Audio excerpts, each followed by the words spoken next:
Shalom saudara-saudara yang terkasih umat Katolik dimanapun Anda berada.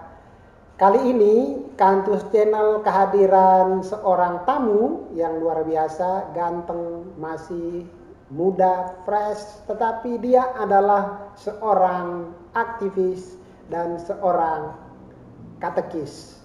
Kita sambut Kak Praba. Halo bro. Halo Kapan, halo teman-teman. Luar biasa. Senang banget nih bisa diundang ke sini nih. Ya, saya juga mengucapkan terima kasih Kak Praba berkenan hadir ya, meluangkan waktu untuk berada bersama kita di Kantus Channel. Siap. Nah, tentu saja teman-teman orang muda menjadi sebuah kebanggaan bahwa ternyata ada orang muda Katolik yang peduli dengan gereja seperti Kak Praba ya. Nah, dan Kak Praba ini seorang katekis. Mungkin ada yang tanya, apa sih katekis itu? Mungkin yang familiar di pikiran kita itu pastor, ya kan, guru agama. Nah, tetapi ternyata ada juga yang namanya katekis. Katekis itu adalah istilah resmi di dalam gereja untuk orang-orang yang mengajar agama Katolik. Jadi pengajar agama Katolik di paroki itu disebut dengan katekis. Kalau di sekolah biasanya disebut dengan guru agama.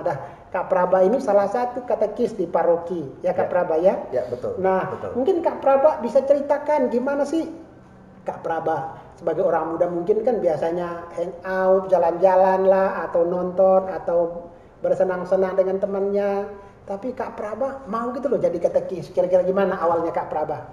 Oke, jadi awalnya ini sebenarnya pengalaman awalnya adalah dari shock ya. Okay. Saya kan dari kecil itu dididik dengan ajaran gereja Katolik dari TK, SD, SMP sampai SMA. Ya kan, bahkan SMA saya tuh sekolah Jesuit, Kolese gitu. Nah, ketika masuk kuliah, saya berkuliah di sebuah universitas yang di bawah naungan gereja lain gitu. Bukan universitas Katolik ya Kak ya? Ya betul, universitas yang di bawah gereja Kristen yang non Katolik seperti itu. Nah, dalam universitas itu saya tuh diwajibkan untuk belajar mata kuliah teologi sebanyak 25 SKS. Agama sebelah ya, betul, agama ya. Betul, seperti itu. Dan saat belajar itu banyak sekali guncangan yang didapatkan. Entah itu serangan dari dosen, dari mahasiswa, sehingga saya jadi bertanya-tanya nih, sebenarnya yang saya percaya dan pelajari dari kecil ini benar apa enggak sih? Ini sebenarnya mereka yang salah atau saya yang salah sih gitu. Jadi dari pengalaman itu saya mulai mencari sebenarnya gereja Katolik itu mengajarkan apa gitu. Nah, dari pencarian di universitas itu akhirnya saya bisa mendapatkan sebuah penguatan bahwa oh iya, memang gereja Katolik itu adalah gereja yang satu-satunya gereja yang benar yang didirikan oleh Kristus sendiri.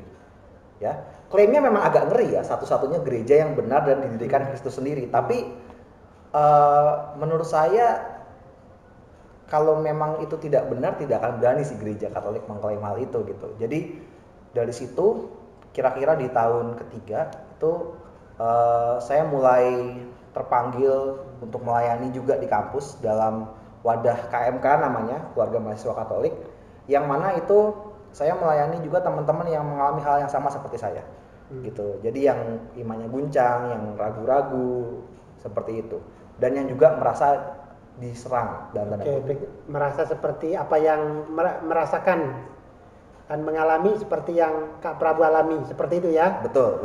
Oke. Nah, ini Kak Praba, ini kan pasti teman-teman juga pernah mengalami goncangan iman, entah karena ajaran agama lain atau kita mendengar sesuatu yang membuat kita, kok masa sih? Apa betul seperti itu? Nah, itu yang dialami oleh Kak Praba ya. Tentu teman-teman yang lain juga di luar sana mengalami hal yang sama. Nah, dari pengalaman itu apa sih yang Kak Praba lakukan setelah mengalami goncangan iman itu? Baik, jadi awalnya waktu pertama kali seperti itu tuh saya merasa kayak diserang gitu. Diserang sama teman-teman yang dari yang berbeda, yang berbeda keyakinan ya. Diserang bahwa oh iya, gereja Katolik itu sesat. nggak bener, gini gitu ya, banyak hal deh. Nah, tapi setelah saya belajar dan setelah iman dan kedewasaan kan bertumbuh ya. Setelah bertumbuh itu saya jadi menyadari bahwa sebenarnya tuh mereka tidak menyerang gitu. Tapi mereka tuh ya nggak tahu aja sebenarnya gereja Katolik tuh ngajarin apa sih.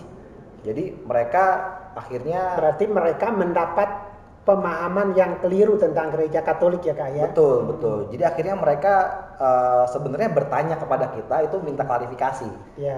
Sebagai bentuk pertanggungjawaban iman kita gitu. Nah, sayangnya dan celakanya umat Katolik sendiri itu banyak yang nggak ngerti juga imannya sendiri gitu. Jadi ya udah, yang penting gue percaya, gue ke gereja tiap minggu, gue melakukan semua ritualnya beres gitu. Tapi nggak segampang itu gitu, nggak semudah itu, ya kan? Nah, maka dari itu sebenarnya mereka tidak menyerang, tapi mereka tuh mencari klarifikasi. Dan tugas kita sebagai umat Katolik itu kita perlu memberikan klarifikasi, sebenarnya gereja Katolik itu mengajarkan ini loh. Nah, itulah yang namanya apologetik menurut berarti saya. Memang harusnya kita juga memperlengkapi diri ya Kak ya. Jadi dengan pengetahuan keimanan kita sebagai orang Katolik, kira-kira seperti itu ya Kak ya. Betul, seperti itu. Nah, Kak Praba, ini kan tadi pengalaman seperti itu ya. Jadi ada upaya untuk mendalami imannya, ya kan? Nah, Kak Praba sendiri melihat gereja Katolik yang sekarang seperti apa sih setelah belajar mendalami? Kalau sebelumnya sedikit sekali mengetahui, setelah mulai belajar bagaimana apa yang Kak Praba rasakan dan pemikirannya tentang gereja Katolik seperti apa sih sebagai orang muda juga? Ya, jadi dari saya sendiri ya, setelah belajar, saya makin meyakini bahwa memang betul gereja Katolik adalah gereja satu-satunya yang didirikan oleh Kristus sendiri dan gereja yang benar gitu. Nah, doktrin ini atau keyakinan ini itu cuman bisa dua nih, cuman bisa 100% benar atau 100% salah gitu. Saya memilih yang 100% benar. Kenapa? Karena kalau ini salah, tidak mungkin dong gereja Katolik bisa bertahan selama 2000 tahun lebih. Sampai sekarang ya Kak ya. Sampai sekarang gitu. Kalau bukan karena Roh Kudus. Ini biar agak rohani dikit ya kalau Roh Kudus ya. Gitu. Nah, kalau bukan karena Roh Kudus nggak mungkin lah gereja Katolik bisa bertahan 2000 tahun gitu sampai sekarang. Nggak mungkin, pasti udah bubar gitu kemana-mana gitu kan. Seperti itu. Dan juga saya bersyukur sih di gereja Katolik itu kita tidak bisa hanya beriman gitu.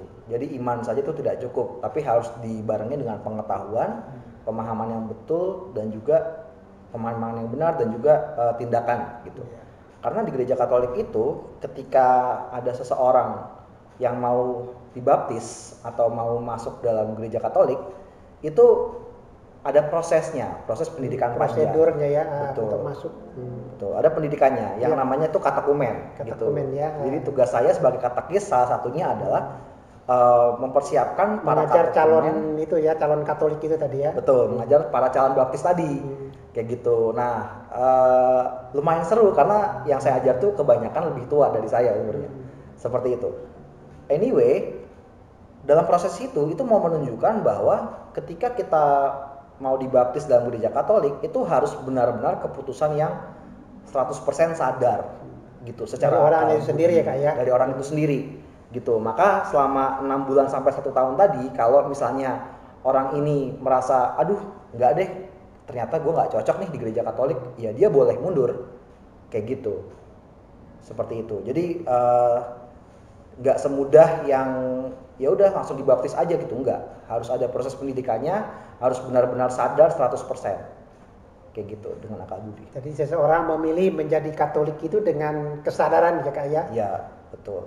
Nah, ini kan Kak Praba sudah dengan pengalamannya yang luar biasa, pergumulannya, termasuk juga mindset konsep tentang gereja Katolik itu berubah. Nah, ini Kak Praba gimana ini pesannya untuk teman-teman orang muda Katolik, remaja Katolik, dan semua orang Katolik yang mungkin juga mengalami keguncangan imannya, mungkin juga lagi galau, aduh kenapa kok iman saya seperti ini, yang lain mengatakan seperti itu. Nah, Kak Praba, apa pesannya untuk teman-teman? Yang pertama, saya mau kasih tahu dulu bahwa saya ini tidak sempurna ya. Jadi saya itu mau dikenal sebagai orang yang terus bertumbuh, Masih belajar ya Kak ya. betul, bukan sebagai orang yang sempurna gitu. Nah, karena tidak sempurna itu masih banyak hal juga yang saya ini belum tahu gitu tentang ajaran Katolik, dan masih banyak pertanyaan juga. Dan mungkin saja semua pertanyaan itu hanya Tuhan lah yang bisa menjawab. Kayak gitu. Makanya ya nantilah saya akan tanya ya ketika ketemu Tuhan di surga gitu. Seperti itu. Lalu berikutnya, kalau teman-teman sudah memutuskan untuk bergabung berada di dalam gereja Katolik, ya kita harus tunduk terhadap semua ajaran dan perintah gereja Katolik. Kayak gitu. Jangan setengah-setengah. Jangan cuma di KTP aja gitu. Jangan cuma jadi Katolik yang minimalis kayak gitu. Yang ya udahlah ke gereja seminggu sekali cukup. Yang penting rajin rosario dan sebagainya. Tapi harus benar-benar benar-benar paham kenapa sih saya melakukan hal itu gitu. Seperti itu. Nah, terakhir ini yang mesti teman-teman cari nih. Dan ini yang selalu saya tanyakan kepada para katekumen, para calon baptis ketika saya mengajar gitu. Saya tanya kepada mereka, kenapa sih mau jadi Katolik? Atau kenapa sih teman-teman tetap di gereja Katolik? Seperti itu. Ya, saya harap sih jawabannya bukan cuman ya karena dari kecil saya dididik sebagai orang Katolik ya. Gitu. Saya rasa tidak ikut-ikutan juga ya. Iya, tidak ikut-ikutan juga gitu. Ya, saya rasa sih jawaban seperti itu boleh-boleh aja sih, tapi kurang kurang punya kekuatan gitu secara keyakinan pribadi. Jadi carilah alasan pribadi teman-teman kenapa tetap di gereja Katolik gitu. Kalau saya sih karena saya menemukan bahwa ya memang tidak ada kebenaran dan keselamatan gitu di luar gereja Katolik. Gitu. Seperti itu. Itu kalau saya pribadi. Jadi setelah melewati proses yang panjang, Kak Praba semakin menemukan kemantapan di dalam imannya sebagai seorang Katolik. Kira-kira seperti itu Kak ya? Betul. Oke, terima kasih sekali. Itulah perbincangan saya dengan Kak Praba yang masih sangat muda tetapi mau terlibat, mau aktif di dalam gereja Katolik dan juga mau belajar untuk mendalami imannya sebagai seorang Katolik. Dan ini tentu saja menginspirasi kita semua untuk juga mendalami iman kita. Dengan demikian iman kita sebagai orang Katolik semakin mantap. Kira-kira kita Kak ya? Ya. Oke, terima kasih Kak Praba. Terima kasih Kak Pan, terima kasih teman-teman. Iya, semoga Kak Praba semakin setia dengan imannya, amin, juga terus setia di dalam melayani. Amin, demikian perbincangan saya dengan Kak Praba. Terima kasih, Tuhan memberkati.